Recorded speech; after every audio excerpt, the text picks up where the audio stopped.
long journey. and I am still in my time. My clock is still a little bit off. So I've been up since about 3 o'clock in the morning, and have had time to go out and walk around and enjoy the beautiful city. So it's very nice to be here, and I'm looking forward to what we're going to be up to today. Now let's fucking work this table. That didn't work. Because I have to turn it on. I used to travel with my own of these, and I kept leaving them around the world, so I stopped. So I just want to, again, say I'm happy. I'm here from Canada, in the western part of Canada. I live and work on land that is Treaty 6 territory. And in Canada, that's a particular region under agreement between the state and local Indigenous people. It's a very interesting place because it's a traditional gathering place for diverse Indigenous people, including Cree, Blackfoot, Métis, Iroquois, Ojibwe, Inuit, and many others. And so it is a place that has traditionally been where many nations meet and where issues are sorted out. And I have to say that my life and work in that place has certainly informed me and given me much experience about how to actually go about international engagement and education. Within that, I have actually a settler history within the colonial history of Canada, and that too shapes my reading of the world, and my connection to the land and to the planet. And I recognize that parts of those stories are similar here in Australia, and so that makes me even happier to be here and to engage in the kind of conversation that we can have. So what I'm going to do this morning is to contextualize. I love the question that's been posed. Are we there yet? And so I want to spend my time talking a little bit about where we've come with this idea of global citizenship, where we are. I'm going to touch down lightly on some ideas that are pretty big, and I'm happy to talk later throughout the day with you about anything. I think we're going to move quite quickly through this. So I've actually followed the idea of global citizenship for almost 20 years now. That makes me feel really old. But it's been very interesting, the trajectory of this idea. I started out working in an NGO in England, doing some work in development, and global citizenship emerged in that context. And then as an academic, I have followed it over these years. And I have to say, there's been quite a few times I've decided it's time we broke up, right? This idea is all over the place. And it became something that described both very critical democratic and transformational work that crossed all kinds of borders, but it also became a term that corporations used as a branding tool. And so how did we reconcile those? But where I am today is I'm very interested in the durability of this idea of global citizenship. It is a term, it is an idea, it is a concept that we need at this time to describe the world that we're in. And so that's what I'm going to talk about today. Oops, that didn't work.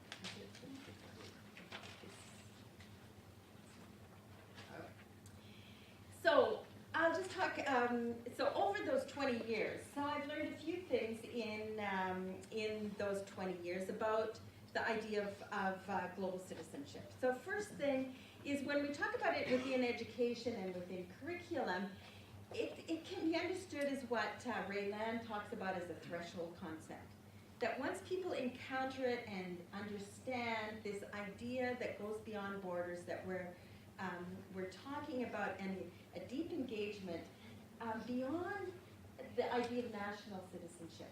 It's a kind of threshold that once you see it, you can't unsee it, right? And so around the world, I've met people who are working with this idea, having developed a particular insight into seeing interconnections. Another thing is that people who work in global citizenship education are really pretty interesting. As we see here today, very often I'm in a room with all women, or women with about 10% men. So welcome to everyone that's here today. But so it is. There are people who get the job done. Is how I describe it, right? Global educators get the job done, and often working in cracks and interstices in our institutions, right? There are places that people work. If you go out searching for people working in global citizenship, you find them in really unusual places. I've had them in several of my research projects. I've asked deans and administrators within institutions to put me in touch with people doing global citizenship work, and it's always fascinating, right? Who they think of, and where they find these people. And so there is work around global citizenship in our institutions. It's not often the main thing, right? It's not often to be declared as an organizing principle, although it's sometimes, but the real work is done in these places, all over. So there is a kind of network that starts to happen when people work with the idea of global citizenship. And certainly the work is contested within models of higher education at this time. It doesn't sit gently in many higher education policies. It can be disruptive, and I kind of like that. There are certainly overlaps, but also differences between the ideas of international education and global citizenship education. People try to bring them together, and they come apart. I'll talk a little bit more about that in a few minutes, but there seems to be particular work that happens around the idea of global education that is a little bit different than international education. Global citizenship helps us understand and respond to relations beyond our immediate family, cultural group, our community group, and our species. And it necessitates thinking about interconnections in the planet. It's really interesting. I've had many doctoral students who've worked with me in the past decade and working on this. And it's surprising to me the number who leave the academy to become engaged in society in very transformational ways, that they don't always stay within academic work, but they have understood the world in such ways that they feel connected. In some ways, a kind of spirituality emerges. In others, it's a deep connection with land and the planet and issues. So it is a really very interesting idea to work within, very transformational, right? Because it takes us into places that often, places of interconnection that are really important. And certainly they are right now, I think, in terms of the politics of the planet. And another idea that I think describes where we've been in the last while, global citizenship is that a kind of global citizenship that is based on cognitive justice can be part of a decolonizing project of education, right? There are particular ways that global citizenship can be framed for projects within higher education, again, that bring in different worldviews that help us as we try to transform colonial relations. I know that's important in Canada right now, and I think around the world. So those are some things that I've noted that are really important in the path that's got us to where we are now. So I don't know, some of you may have seen this chart. It's been in a couple of publications that I've done, but I like to map things out, try to get a sense of where things are at. So the original mapping of this was done doing deliberations in 17 faculties, and with between 15 and 30 people in each deliberate. It was a deliberative kind of process to look at and discuss ideas of global citizenship. We did curriculum scans, etc. And then mapped out what kind of ideas emerged within under this idea of global citizenship. And so they seem to map out in terms of having an analysis of structures, structural analysis, and also something to do with intercultural focus, right? And so it's quite helpful. And what happened in our university, so out of this research project, we developed at the University of Alberta a global citizenship certificate that was transdisciplinary.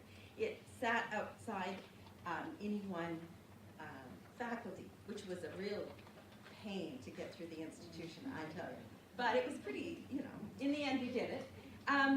And so we had a core course in global citizenship, and then within different faculties, professors contributing to the certificate. But over time, it was quite interesting, actually. It's been in place now for about almost 10 years, and there was a split right along this. And there was our international office decided that they wanted one that was just focused on mostly these two things. And so there was another certificate developed that's for this. And then the global citizenship really started to focus there. And so that to me was a really interesting split in how globalization or global citizenship and international education seem to be separating a little bit. And so where we are now, certainly at the University of Alberta, and in many places, I do quite a bit of work for UNESCO around the idea of global citizenship, is that it's pretty much pulled into this top right quadrant, right, where people use global citizenship to look at global issues like climate change, human rights, issues around diversity, multiple worldviews, the idea of building diverse community. And so that kind of takes, whoops, I'm going to change this. So that takes me to, I want to take our question a little bit farther than today. That's where we have come from. Where are we? And what does it mean to actually think, or for us to think a little bit about what does it actually mean to work in the global? What is that? Where is that? It's not that place over there, right? It's not separate from this spot where I'm standing.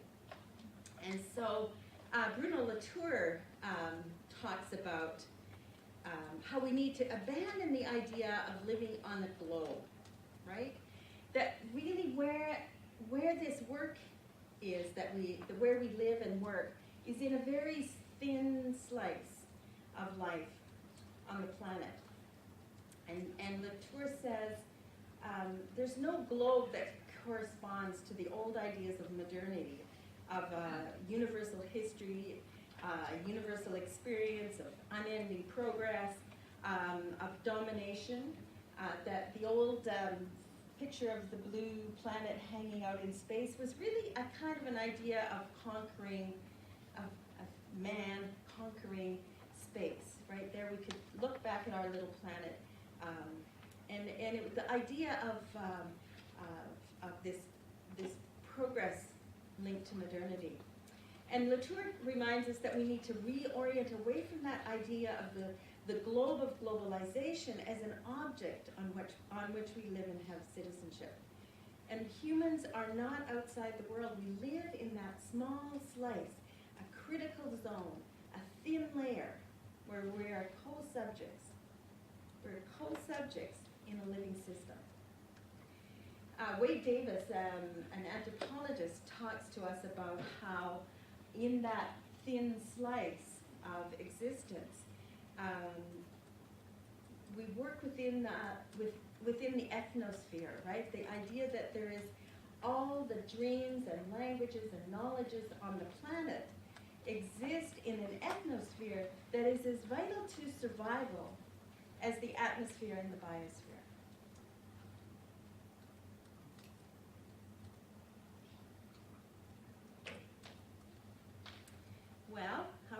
on our little slice.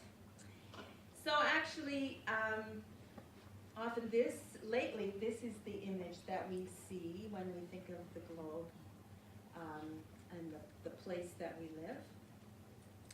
In a report in July of this year, entitled Deep Adaptation, Jim Bendel wrote for the Institute of Leadership and Sustainability, and I'll quote him. He said, the models today suggest an increase in storm numbers. So he's talking about climate change and the deep adaptation that's in front of us, right? That we're in, and it's in front of us. There's an increase in storm number and strength. We predict a decline of normal agriculture, including compromising of mass production of grains in the northern hemisphere and intermittent disruption of rice production in the tropics. That includes predicted declines in yields of rice, wheat, and corn in China and in India.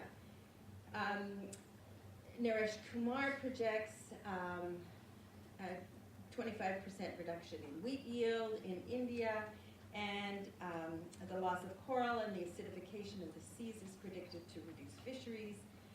The rates of sea rise suggest that they may soon become exponential, which poses a significant problem for billions of people living on coastal zones, right? Environmental scientists are now describing our current era as the sixth mass extinction event in the history of the planet. And this one is caused by us. So about half of all plants and animal species in the world's most biodiverse places are at risk of extinction due to climate change. So I think that information is around. I just saw, I think it was at 3 o'clock in the morning today, I read an article, and the headline, of course, being provocative, was that scientists were not quite sure how to tell us how bad it is. Right? How do we talk about this? Well, that's where we are, right?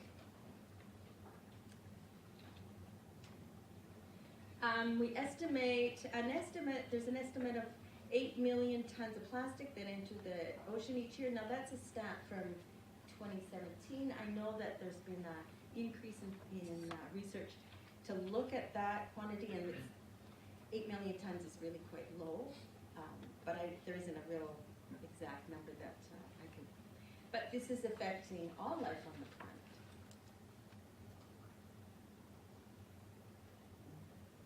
We haven't done much better economically. The economic system that we've developed for the globe, in 2017, 5 individuals had the same wealth as 3.6 billion people, the bottom half of humanity. And that figure is down from 388 individuals as recently as 2010. The wealth of the richest 62 people has risen by 45% since 2010. And the wealth of the bottom half fell by just over $1 trillion in the same period, which was a drop of 38%.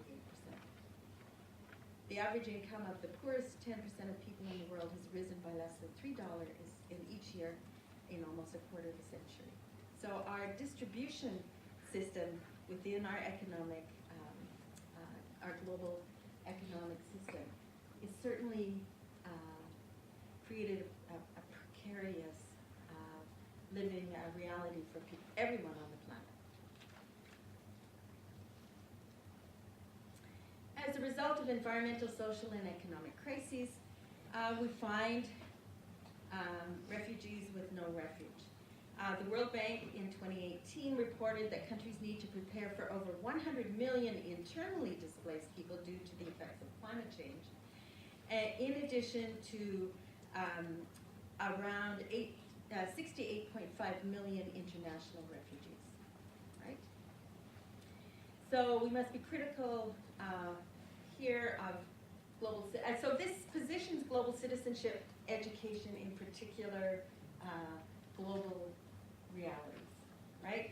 And so that we want to be careful that we don't locate global citizenship education in a way that contributes to the precarity of a global workforce or the global climate change. Another thing that we're seeing well-being, actually, in higher education and in schools around the world. Wherever I go, again, I hear this all over the place. The idea that there is a deep depression in people understanding and experiencing the world. And so I think this is one of your countrymen, Glenn Albrecht, wrote about solastalgia, being the pain or sickness caused by the loss or lack of solace and the sense of isolation connected to the present state of one's home and territory. It's the pain experienced when there's a recognition that the place where one resides and that one loves is under immediate assault. It's manifest in an attack on one's sense of place, in the erosion of the sense of belonging or identity, and to a particular place in a feeling of distress about its transformation. It's an intense desire for the place where one is a resident to be maintained in a state that continues to give comfort or solace. Solastalgia, Albrecht writes, is not about looking back to some golden past, nor is it about seeking another place as home. It is the lived experience of the loss of the present as manifest in a feeling of dislocation, of being undermined by forces that destroy the potential of solace to be derived from the present. It's a form of homesickness one gets when one is still at home. In current research that in 2018 conducted in Canada, 35,000 teachers were surveyed to talk about the mental health of students.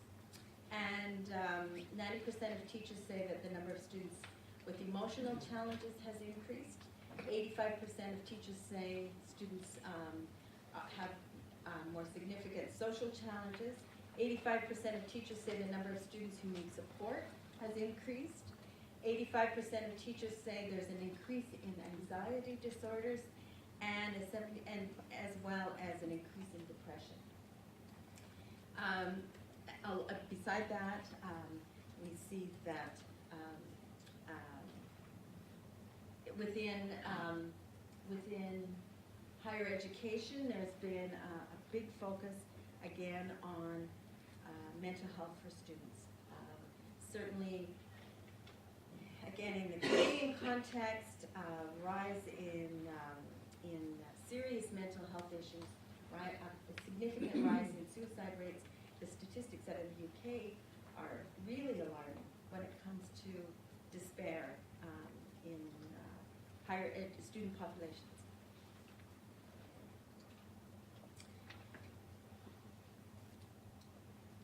So we might argue that the kind of despair that we experience in the world at this moment needs to be part of global citizenship education, that it needs to be something that we carry with us as we design our programs, right?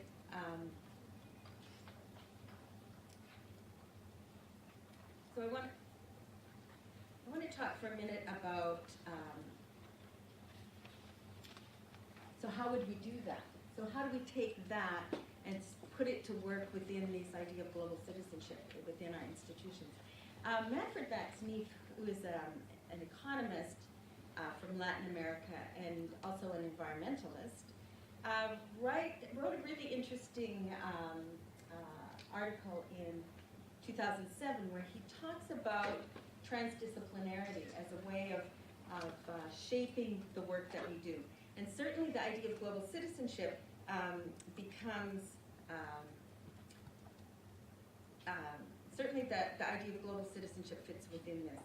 And so he talks about a transdisciplinary approach is needed if we want to address the big issues of our century, such as all the things that I just talked about, actually.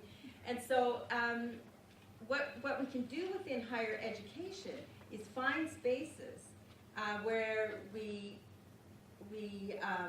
values become the organizing framework. So within Max Neef's work, he talks about a pragmatic discipline, interdisciplinary asks what exists. A technical one asks what can we do in the world.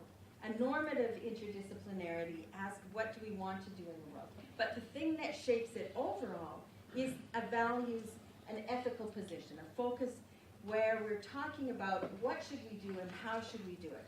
And that would organize other disciplines and interdisciplines.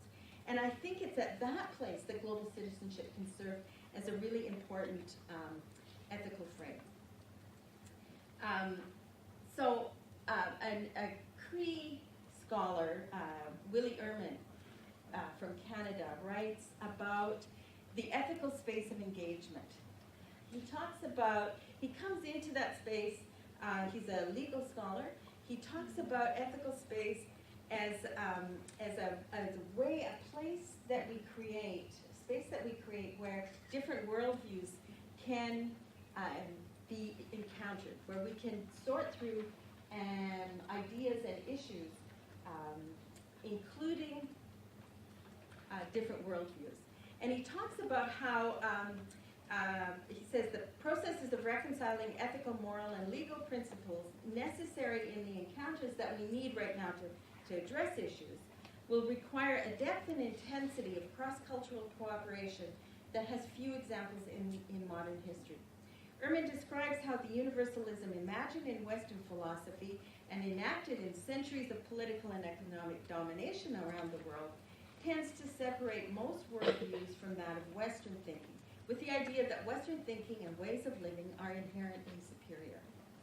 He states, central to the issue of universality is the dissemination of a singular world consciousness, a monoculture, with a claim to one model of humanity and one model of society, one model of justice that triumphs over all others.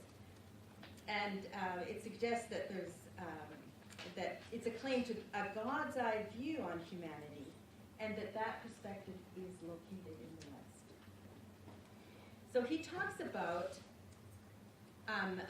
creating an ethical space that becomes decolonial, in that it is intentionally created to include multiple worldviews and also a multi-scalar kind of knowledge. So that means the thinking the local to the global, right?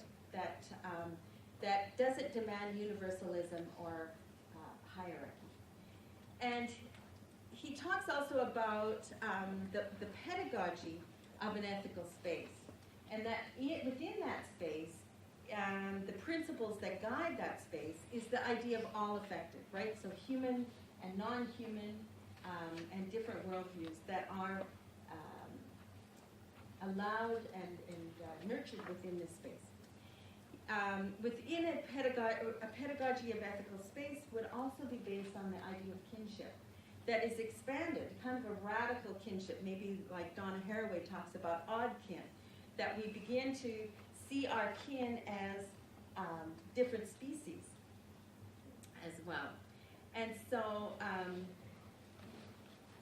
and also the idea of cognitive justice. And so cognitive justice is the idea of transforming knowledge systems in such a way that it affects the conditions of distribution, of recognition, and representation. And what this is getting to, again, this is one of those big ideas that I don't have really time to go into too deeply, but the idea of this is that through the colonial project, Western knowledge was seen to be the only knowledge, and anything else, it was seen as the rest of the world was without knowledge.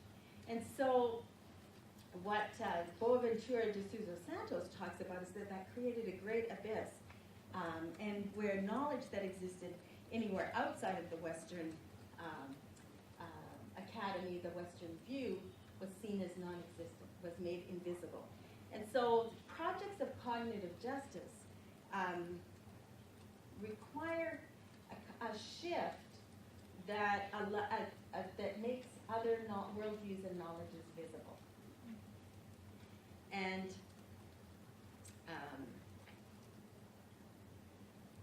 we could talk more about that. But when we get into the idea of global citizenship deeply, it seems like the only thing that we can do, right? It seems like the only thing possible in the way forward is to find ways where different knowledges on the planet begin to be part of our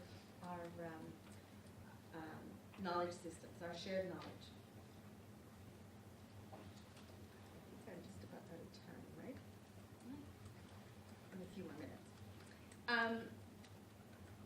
So in a recent book titled The Common Growl, Toward a Poetics of Precarious Community, Jean-Luc Nancy writes about our task of making the world, of creating the world, as distinguished from engaging in the process of what he calls deadly globalization. He says globalization actually is deadly, right? It kills off life systems, it kills off ideas, it kills off knowledges that are not of the dominant. But he talks about another process, mondialization, right? The idea of life creation, world creating, world making, that in fact is vibrant around the world, right? And that we engage and we should nurture this idea of world making and creating, the creative process of creating the world, in order to make life on the planet livable. Given the urgency of global issues, Nancy sees a kind of revolt as the necessary frame for our engagement, not waiting for an empty politics that reflects the narrow neoliberal realities of our time. So a revolt as in transforming these kinds of spaces, changing how we do things, right? He says revolt does not discourse, it growls. It doesn't, what does that mean? It means to grunt, bellow, and roar, he says. It means to yell together, to murmur, to grouse, to become indignant, and to become enraged together. One tends to grumble alone, but people growl in common. The common growl is a subterranean torrent. It passes underneath, making everything tremble. And I bring that idea here today as a counterpoint to what we see in the world. If we're talking about where are we and what's ahead, the task isn't easy for us, right? And I feel this great urgency in our work, that if we are going to do this as humans on the planet, we need to join together in a common growl. That we need to join together in ways that we have never seen before in order to change how we think and how we act to address these issues that are in front of us. It's not going to happen in the political sphere at this moment. It's not going to happen just in social retreat, right? You see some kind of movements towards libertarians finding little enclaves. It is, in fact, thinking differently about that kind of interconnection that we have. And again, to join together in a kind of, to create a torrent that will create a transformation. And it is out of deep relations.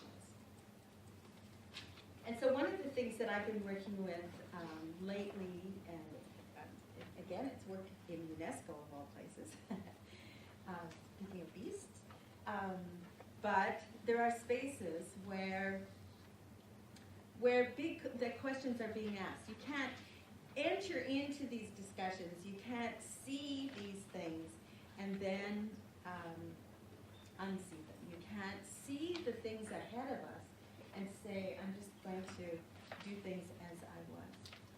And so one of the ideas that is emerging in my work in global citizenship education, in the work, again, in some of those cracks and spaces in institutions, in work in community, certainly with young people starting to come to universities, certainly in high schools that I work with, there is a very different way of thinking that's emerging. And a lot of it is around a kind of radical relationality. Not all of it, and I mean, I'm going to focus on this piece of it because I think it's the piece that we need to lift up in our connections. There are certainly lots of destructive things that are going on, but I want to focus on this thing that's emerging around different kinds of relations. And conviviality is an idea. I mean, it's an idea that's been written about by many people, but right now I'm working with Paul Gilroy's ideas of conviviality and the work that he did in the last couple decades. Around conviviality is about the human capacity to relate to the world and each other, right? And it's not about how we do that individually, right? It is about how we relate to each other and are impacted by the world.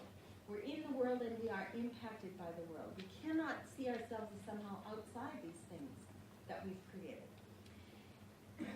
It's about, conviviality is about building good relations across difference. And Gilroy talks about it as a reparative humanism, right? So that kind of undoes the damage of these histories of colonialism, imperialism, and patriarchy. But he talks about them as almost like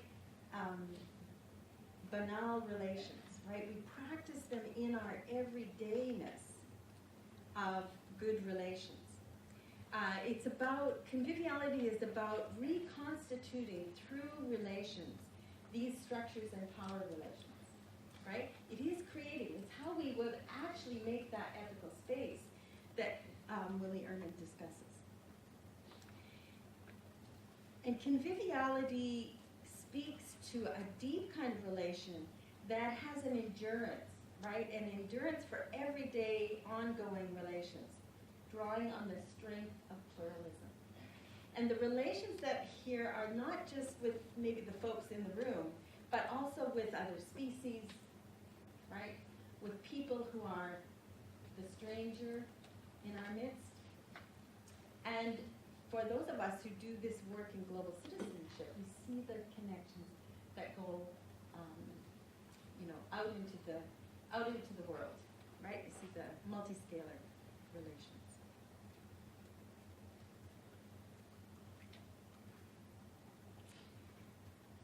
So I guess just to conclude, I'll say, yeah, we may not be there yet, but we're here, right?